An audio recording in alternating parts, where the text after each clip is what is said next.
Hello, welcome to the channel. Today I'm going to tie a few of my absolute favorite fly. It's called the Big Tasty.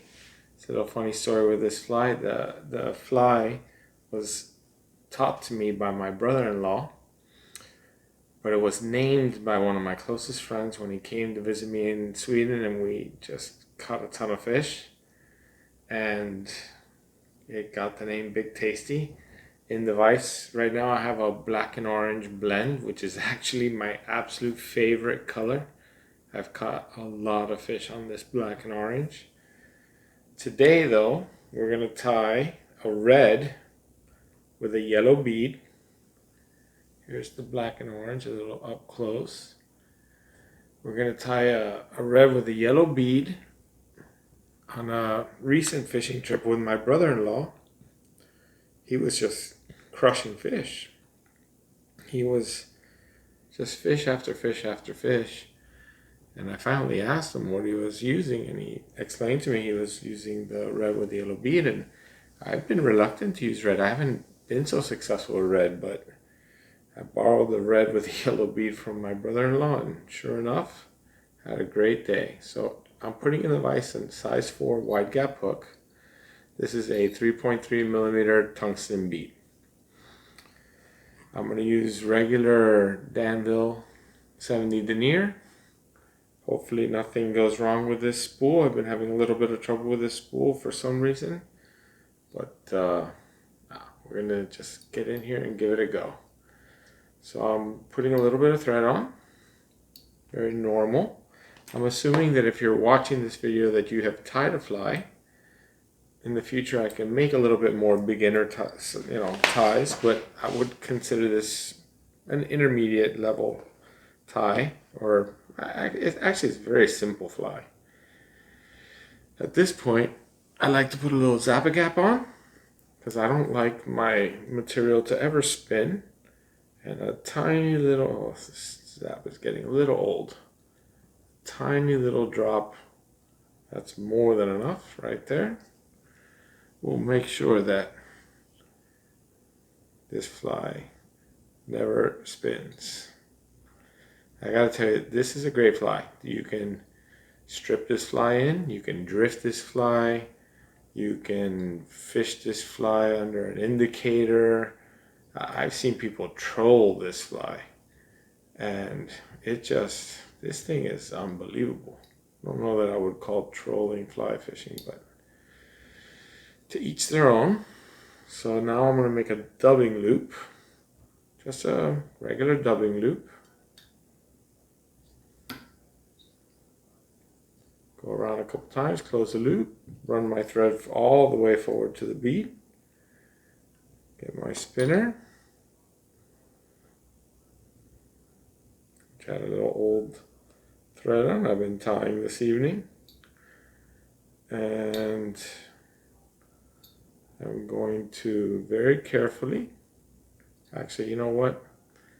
At this point, I'll take a second, I'm going to have a sip of my rum and coke, because tying flies is fun, and it's more fun with rum and coke.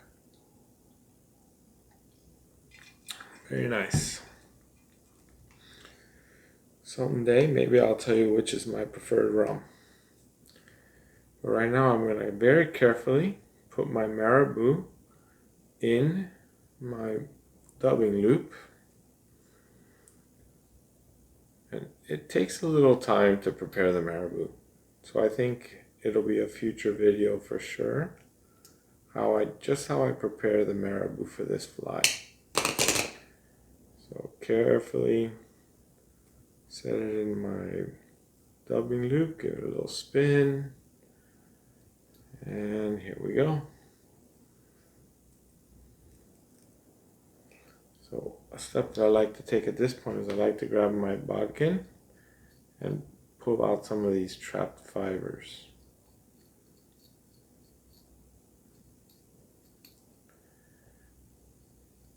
Now this is a very, very, very durable fly.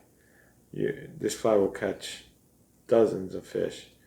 The only way I can hurt this fly is if I rip the feathers out when I'm pulling the fly out of a fish's mouth. So just like normal dubbing, stroke everything back, palmer everything back on each turn.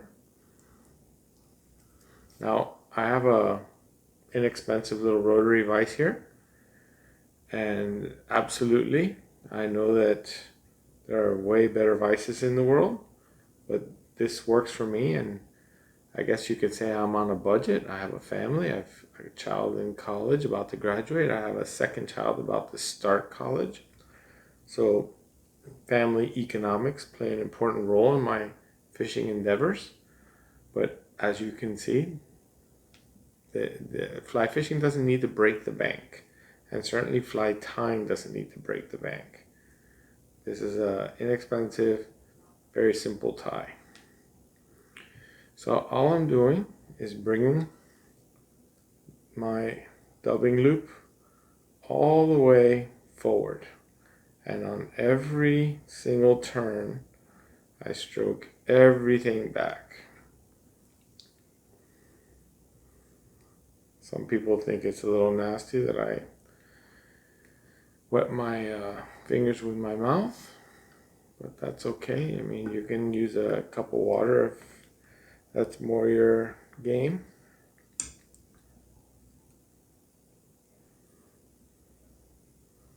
I'm just going to keep bringing this up, getting it nice and tight to the bead.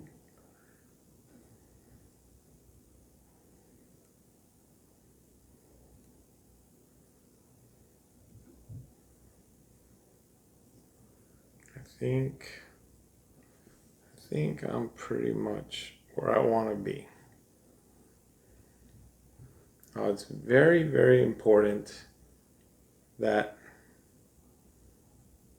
when you lock this loop in, which I'm about to do, that you seat the thread. So this step really needs to get that thread seated properly.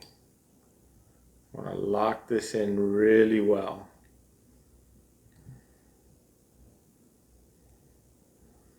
So that your knot never comes undone.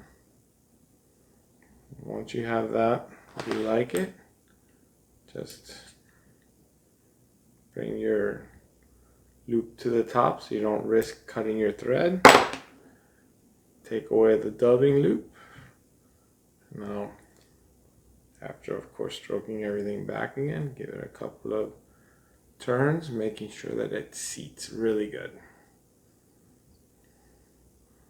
I can't even tell you, this fly I tie in every color in multiple sizes, and I have caught so many fish on this fly. That's why we call it the Big Tasty. So with finish,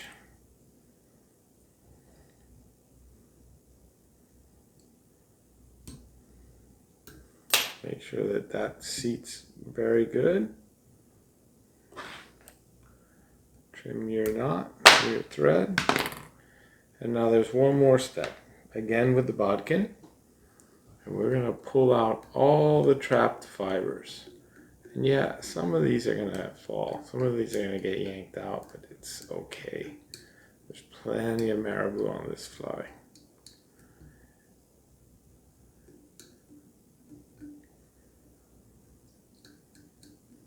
And unlike most people, I tend to pull up my fibers in both directions. So after I pull it one way, now I do it the opposite way. Then I take one last step. I like to use a little bit of head cement, or I actually don't use head cement. I use a product from the fly company called Fly Finish. And I force it down into my knot, just to make the knot a little bit stronger.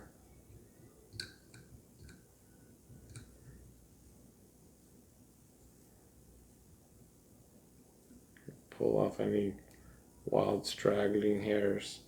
Another tip I'm going to give you: never ever ever cut marabou. If I was unhappy with the length, and I personally think the length of this fly is perfect, but if I was unhappy with the length, I would actually pinch the marabou and rip it off so that you keep these beautiful, uneven, very natural looking ends. If you cut it with a scissor, it's terrible. It looks terrible. It's not at all what you want. So I'm gonna come in here, just give it a little something, just a little extra to keep this knot from ever coming undone. And there it is. This is a red marabou.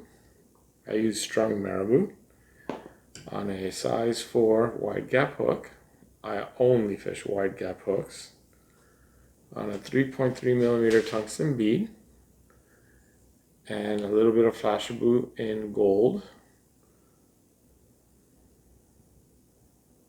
Let me show you a little closer how this fly looks. You know, if you know marabou, and I'm assuming that you do, marabou literally comes to life in the water. And this little yellow bead, red feathered marabou streamer, we call it the Red Big Tasty. This is a killer. This is an assassin. Strip it, drift it, swing it. You're gonna catch fish. I promise. Tight lines. See you in the next video.